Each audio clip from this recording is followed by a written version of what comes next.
Hello दोस्तों, कैसे हैं आप सब लोग। आशा करती हूँ अच्छे होंगे। हमारी आज की कहानी का नाम है साड़ी। सुमन आज बहुत खुश थी। पूरे 2 साल बाद अपनी भतीजी की शादी में शामिल होने मायके जा रही थी। स्टेशन पर भैया पहले से ही उसका इंतज़ार कर रहे थे। सुमन, तुम अकेली? जीजा जी और बच्चे नहीं आए? सुमन को देखते ही भैया ने पूछा। भैया, वो उन्हें ज़रूरी काम है और बच्चों के एग्ज़ाम चल रहे हैं, इसलिए पहले से नहीं आ पाए, पर वे सब शादी के दिन पहुंच जाएंगे। सुमन घर पहुंची तो रागिनी भी बुआ को देखते ही उनके गले लग गई। रागिनी को छूते ही सुमन की आंखें भीग गईं। तुझे अपने हाथों में झुलाया है, ऐसा लगता है जैसे कल की ही बात हो। और आज तू इतनी बड़ी हो गई कि 5 दिन बाद तेरी शादी है। सुमन ने मन ही मन सोचते हुए रागिनी की न जाने कितनी बलाएं ले डाली। तभी भैया ने रेनू भाभी को आवाज़ दी। अरे सुमन, तुम कब आई? इन्होंने तो बताया ही नहीं कि तुम आज ही आने वाली हो। अभी तो शादी में 5 दिन बाकी हैं। रेनू ने झूठी हंसी देते हुए कहा। भैया ने आंख दिखाई तो रेनू मुंह बनाते हुए चली गई। रेनू के स्वभाव से सुमन अच्छी तरह परिचित थी। माँ बाप के जाने के बाद मायका तो बस भैया भाभी से ही बचा था। उसमें भी भाभी ऐसी जिसे ना तो सुमन से कोई लगाव था, ना कोई अपनापन। वो तो भैया के कारण ही रिश्ता चला रही थी। रेनू अपने माँ बाप की इकलौती बेटी थी। माँ बाप के गुजरते ही उनकी सारी ज़मीन जायदाद रेनू के नाम आ गई। रेनू पर पैसों का घमंड चढ़ चुका था। शादी के बाद ही घर की बागडोर रेनू ने तुरंत अपने हाथों में ले ली थी। अपनों के लिए रेनू का स्वभाव रूखे से और रूखा होता गया। रेनू के स्वभाव के चलते ही सुमन के बच्चे भी मामा के यहाँ आना पसंद ना करते, इसलिए अब सुमन ने रक्षाबंधन पर भी आना कम कर दिया था। पर उसकी राखी हमेशा ही समय पर आती रही। अब जब रागिनी की शादी तय हुई तो खुद को रोक ना पाई। रेनू भाभी मुझे पसंद नहीं करती, पर इसमें रागिनी और भैया का क्या दोष? और अगर मैं ना गई तो बुआ के फर्ज और रस्में कौन निभाएगा? इसी मोह में सुमन खिंची चली आई। रेनू जो भी बोलती सुमन ध्यान ना देते हुए हंसी में टाल जाती। शादी की सारी जिम्मेदारियां सुमन ने आते ही अपने कंधों पर ले ली। चाहे मेहमानों को देखना हो या हलवाई को निर्देश देने हो, सारे काम सुमन ऐसे देख रही थी जैसे उसकी खुद की ही बेटी की शादी हो। वैसे सुमन ने रागिनी को अपनी बेटी से कम समझा भी नहीं। दूर से ही सही, पर कभी जन्मदिन तो कभी त्योहारों पर हमेशा ही उपहार भेजती रही।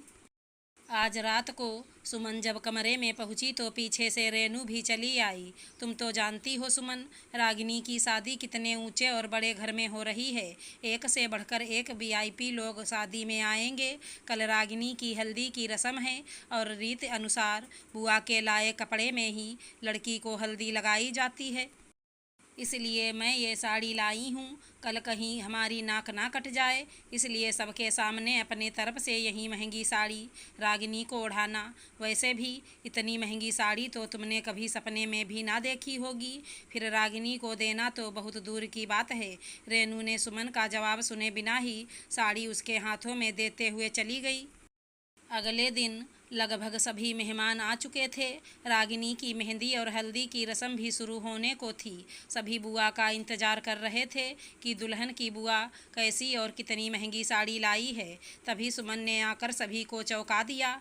एक से बढ़कर एक 5 साड़ियाँ रागिनी को ओढ़ा दी।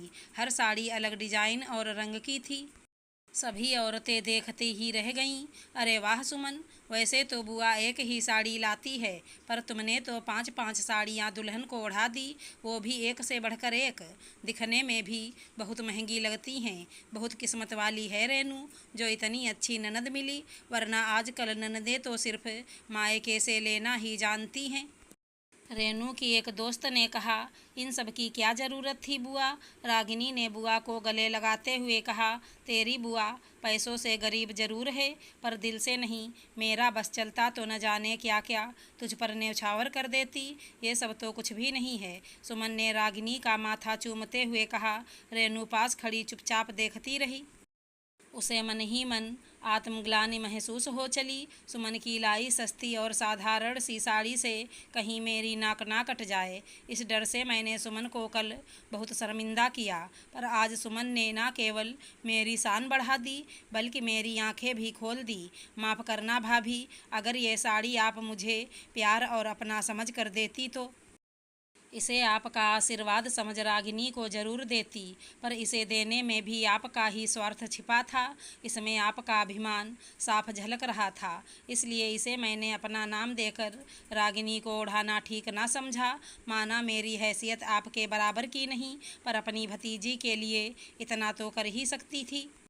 मेहमानों के जाने के बाद सुमन ने रेनू की साड़ी लौटाते हुए कहा, अच्छा चलती हूँ, वैसे भी बुआ की रस्म तो हो ही चुकी है, मेरे रुकने से कहीं आपकी शादी की चमक फीकी ना पड़ जाए। सुमन ने कहा तो रेनू सुमन के पैरों में गिर गई। मुझे माफ़ कर दो सुमन, आज मैं समझ चुकी हूँ कि अपनों के बीच दिखावे और रुपयों पैसों का कोई मोल नहीं। तुम्हारे बिना रागिनी की शादी भला कैसे हो सकती है। सुमन ने झट से रेनू को गले लगा लिया। आज पहली बार ननद और भाभी के खिलखिलाने की आवाज़ से भैया के चेहरे पर मुस्कान छाई थी। अगर हमारी कहानी पसंद आई हो तो चैनल को लाइक शेयर सब्सक्राइब करें। धन्यवाद दोस्तों।